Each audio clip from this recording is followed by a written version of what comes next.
Meu nome é Lucas Brandão, eu vou falar agora de História do segundo trimestre da AD. E eu vou começar a falar também da abertura dos portos aqui do Brasil. E a abertura dos portos às nações amigas foi um ato promulgado pelo Dom João IV, que ele só em 1808 ele foi meio que o primeiro a decretar, ser decretado pelo príncipe regente, que era de Portugal. E após a sua chegada aqui no Brasil, junto com a família portuguesa, ele fez com que esse decreto ele meio que fosse abrir os portos do Brasil, que seria para as nações amigas, que também era de Portugal. E assim ele meio que possibilitou o comércio mais livre, tanto das nações amigas, que era lá da Europa, Portugal e Brasil, e também é bom dizer também que a principal nação amiga de Portugal que meio que se beneficiou completamente desse ato, que foi a Grã-Bretanha.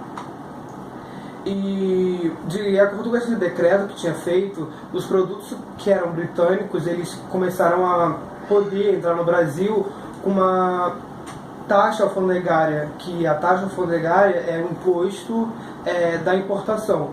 E essa taxa era um total de 15% do produto. A incidência dos impostos sobre os produtos dos outros países era uma taxa maior, era de 24%. E o decreto da abertura do porto, ele ocorreu dentro do processo de transferência da corte portuguesa ao Brasil. E no momento em que o rei de Portugal ele meio que fugiu, ele começou o rei de Portugal ele começou a fugir das invasões que eram de Napoleão, chamadas de invasões napoleônicas, e com a proteção da marinha inglesa, que ele conseguiu transferir a sede do seu império para o Brasil e salvar o seu trono. E a abertura dos portos em 1808, ela não foi, obviamente, um ato de benéfica, assim, da corte portuguesa, mas foi uma atitude de inteligência de Dom João, porque ele começou a permitir a continuidade da atividade comercial, que uma vez a economia brasileira ela já precisava continuar funcionando, ela não podia parar. E o decreto ele beneficiou o comércio internacional e obviamente ele beneficiou também toda a Inglaterra, e que começou meio que começou a partir daquele momento da história a negociar diferentes produtos com a colônia que era mais próspera da América Latina, que era o Brasil. E o fato da Inglaterra ela também ser beneficiada com a abertura dos portos, com o processo da abertura dos portos, ela se deu em função de um nível de desenvolvimento industrial que ela tinha. Isso obviamente não significa que o Brasil ele tenha perdido, mas o Brasil ele meio que se libertou da da maior tirania que tinha o mercantilismo ele impunha para o Brasil, e que no caso na época era uma colônia. E o comércio exclusivo em segundo lugar, era meio que a abertura dos portos, ele extinguiu o grande entrave, a dificuldade do desenvolvimento nacional. Ele começou a possibilitar a comunicação meio que efetiva com alguns países mais instruídos, mais avançados tecnologicamente. E tornou-se mais possível comercializar alguns produtos com as nações mais industrializadas do mundo. com a abertura dos portos, tipo, tirando o Brasil, tirando o país mais, tipo, como é que fala? De uma economia mais fraca, que estava meio que taxado assim na cara. E comercializar diretamente com um país mais desenvolvido na época significava também uma grande oportunidade para o que o país estava passando, que o Brasil estava passando, dando acesso aos bens mais sofisticados pelos preços mais baixos e esses benefícios. E porque também tem historiador que interpreta esse acontecimento dos portos como negativo. Mas isso também pode ser pelo fato de o Brasil meio que ficar mais dependente desses países que eram mais industrializados. E uma das principais consequências da abertura dos portos às Nações Amigas era que o decreto, ele meio que descontinuou o pacto colonial, que até então só permitia o comércio entre a colônia, que era o Brasil, e a sua metrópole, que era Portugal. E isso possibilitou um fim do monopólio colonial. E também outra consequência é as vantagens dadas aos comerciantes britânicos, principalmente a Inglaterra, que era a Inglaterra, né? Que foi, tipo, essas vantagens dadas à Inglaterra no comércio com o Brasil, que fez aumentar mais ainda uma dependência do nosso país com a relação da Grã-Bretanha.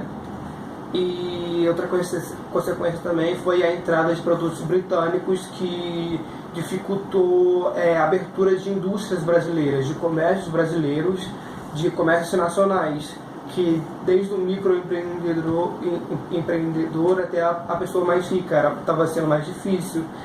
E porque o externo, tipo a Inglaterra, ela tinha meio que concorrer com os produtos, tipo, o produtor brasileiro tinha que concorrer com o produto britânico, e meio que o britânico possuía mais vantagens, tipo alfandegárias, tipo, ele pagava menos impostos, entre outros.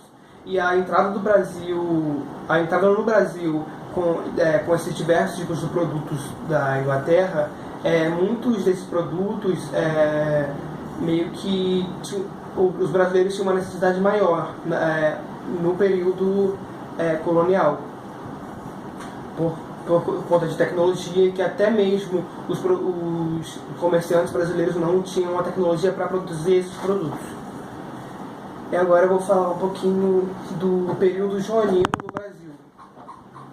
E vou falar um pouco das realizações do governo joanino, que em 1808, junto até mesmo com a abertura dos portos, o Dom João IV, ele meio que decretou uma lei que era para estabelecer a abertura de todos os portos brasileiros às relações amigas.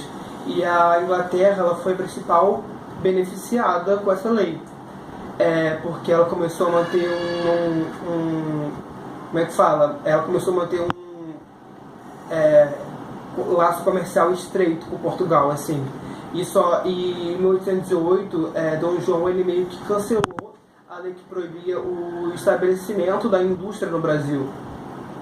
Também, junto com a assinatura dos tratados comerciais com a Inglaterra, meio que favorecendo a entrada de toda a comercialização dos produtos que eram manufaturados ingleses aqui no Brasil. Entre esses tratados, que foram assinados em 1810, a gente pode também falar do Tratado do Comércio e Navegação e também do Tratado de Aliança e Amizade. E a instalação, também teve a instalação dos sistemas administrativos e também jurídicos aqui no Rio de Janeiro, com a criação de tribunais e ministérios. Também tivemos a estruturação econômica, que era meio que com a fundação do Banco do Brasil e da Casa da Moeda, e também uma elevação do Brasil depois de 5 anos com o Reino Unido de Portugal, que dessa forma meio que o Brasil ele deixou de ser oficialmente uma colônia. Foi em 1815. E o período joanino ele se caracterizou também por um esforço da coroa portuguesa no sentido de estabelecer um equilíbrio entre os interesses dos grandes proprietários terras aqui do Brasil, que eram os grandes proprietários terras brasileiros, e dos comerciantes, que poderiam ser do mundo todo. E alguns deles foram meio que mantidos para satisfazerem essas necessidades, e meio que estabeleceram-se impostos pesados que eram muito altos, mas eram impostos pesados, mas progressivos, que eram muito necessários para tentar manter toda essa manutenção do luxo da corte. Para evitar incompatibilidade, foram meio que concedidos à aristocracia rural, que foram alguns privilégios fiscais. O absolutismo ele permaneceu em vigor, isso foi claro, mas sempre fazendo muitas concessões aos senhores de terra, que eram muito atraídos para a corte através de títulos que eram meio que beneficentes, e muita gente visava, os donos de terras visavam esses títulos. A estrutura colonial meio que ela dava vida cultural ao Brasil. Ela meio que inexistiam as preocupações com a educação e a saúde pública. E as academias filosóficas, elas meio que davam mais incentivo na literatura e na ciência. Meio que elas estavam meio que desamparadas também. E as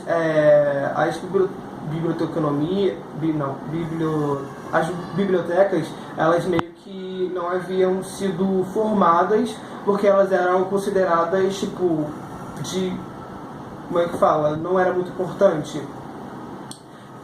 E a publicação de jornais na época era proibida, não podia se fornecer e até publicar o jornal. E o príncipe regente ele foi muito influenciado pelos seus ministros, que deu início a várias reformas que eram necessárias nesse setor. E o aparelho burocrático do período joanino, ele meio que foi grande parte desse aparelho burocrático do Estado português, ele foi remontado aqui no Brasil. E para organizar as finanças e fazer frente às novas despesas, foi criado só nesse ano de 1808 o Banco do Brasil. E a sua função principal do Banco do Brasil era tentar obter fundos para tentar cobrir os pesados gastos da corte, que além de realizar as transações comerciais, elas meio que instalaram-se o seu tesouro aqui. E depois transformado em Ministério da Fazenda, e também teve o Conselho do Estado, e e meio que voltado também para a política. Também no plano cultural, que teve o período joanino, era meio que no plano cultural a presença da coroa portuguesa, ela meio que efetivou uma série de transformações no território brasileiro, e foi meio que a instalação da empresa régia, que podia ser chamada também de régia ou empresa oficial, e a publicação da Gazeta do Rio de Janeiro, que foi o primeiro jornal a circular aqui na América Portuguesa. E a fundação também de cursos superiores, que principalmente de medicina, e de escolas de formação de oficiais militares, que era muito visado na época e valorizado. E também teve a criação do Jardim Botânico e da Biblioteca Real, também e a vinda também das missões artísticas estrangeiras, que depois foi de uns 6 anos depois, que foi resultado do período joanino cultural aqui no Brasil. E o fim do período joanino era meio que, tipo, a estadia de Dom João aqui no Brasil, ela terminou só em 1821, quando foi meio que ele foi obrigado a voltar para Portugal, que após toda a revolta do caráter liberal, que ele meio que começava na cidade do Porto, ele meio que exigia uma nova reunião de toda a corte para tentar fazer uma constituição para Portugal. Por isso que esse foi o fim do período joanino, que foi quando Dom João ele teve que voltar para Portugal. Agora eu vou falar um pouquinho do período regencial, tipo do primeiro reinado, junto com a sua instabilidade política que ficou marcado e caracterizado como estabilidade. E o primeiro reinado ele foi a fase inicial do período monárquico do Brasil, que foi após a independência. E esse período ele se inicia com a declaração da independência por Dom Pedro I. E ele meio que se funda meio que em 1831, que foi marcado pela abdicação do imperador. E a vitória das forças leais ao imperador Pedro I era contra essa resistência do monarca, tipo, que era um aumento considerável de prestígio e poder. E uma das primeiras iniciativas do imperador brasileiro foi criar e tentar também promulgar uma nova Constituição para que o país ele começasse com o tempo a aumentar o seu poder político, para tentar consolidar o seu poder político e tentar frear várias iniciativas de revolução. Eles queriam frear iniciativas revolucionárias que já estavam acontecendo aqui no Brasil. E a Assembleia Constituinte ela foi formada só em 1823 e foi a primeira tentativa que foi inválida pela falta de um acordo e pela meio que a incompatibilidade entre diversos deputados e contra a vontade do imperador. Numa nova tentativa, a Constituição ela é promulgada em 1824, um ano depois da primeira tentativa, e que foi a tentativa do Brasil independente.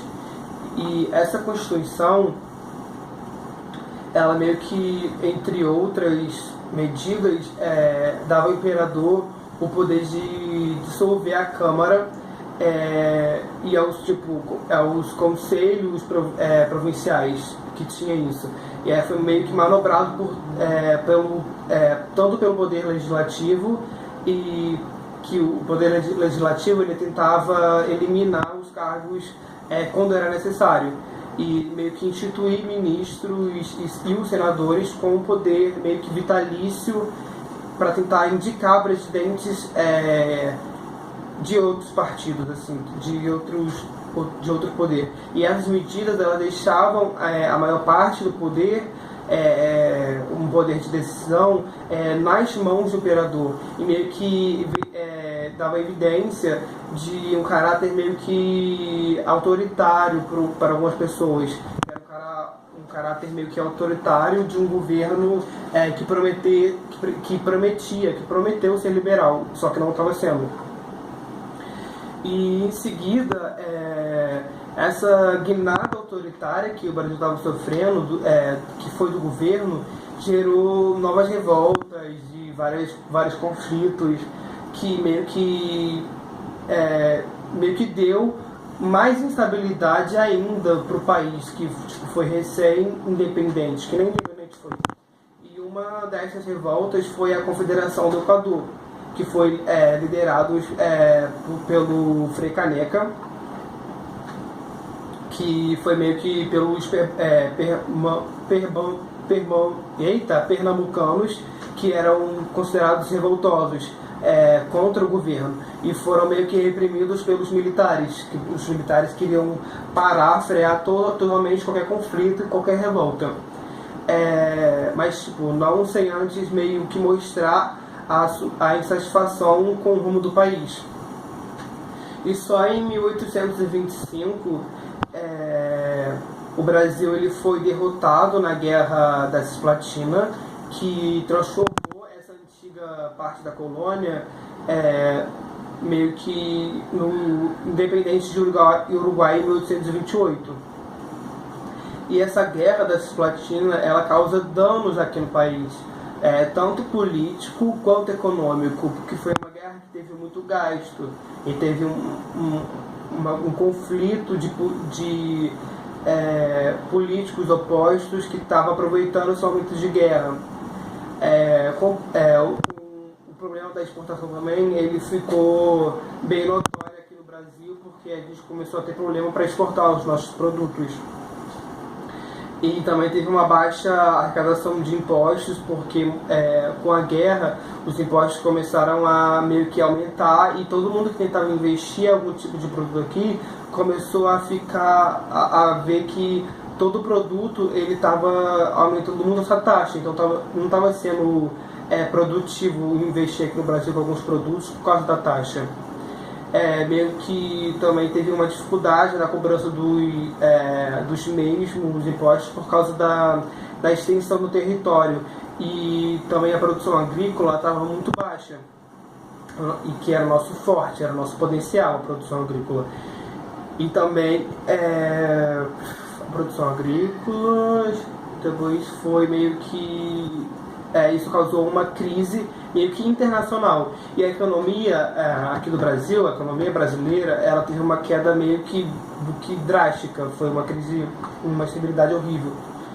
E quando, só em 1826, Dom João IV ele morre, e surge uma grande discussão quanto à sua sucessão, quem ia ser o sucessor do trono português. E diante de reivindicações de brasileiros e portugueses, Dom Pedro ele meio que abdica o favor da filha, que era a Dona Maria da Glória, e meio que, no entanto, o seu irmão, o Dom Miguel, ele dá um golpe de Estado e meio que ultrapassa a autoridade do poder da irmã. E o imperador brasileiro, ele não...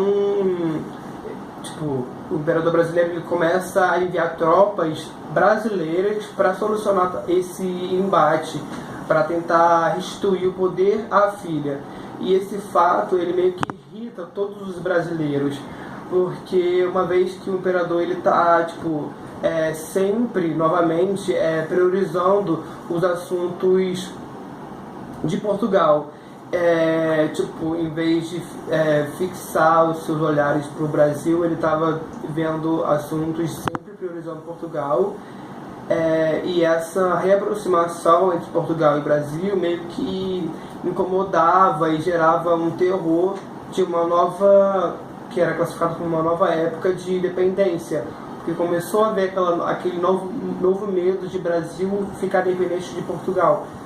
E com isso o imperador ele perde a popularidade, porque o próprio povo que estava confiando sobre esse liberalismo, esse país mais liberal, começou a ver que podia voltar tudo o que era antes, que o povo ia começar a ter uma dependência de outro país. E tudo isso era meio que se soma o assassinato do jornalista, que era o Líbero Badaró, que ele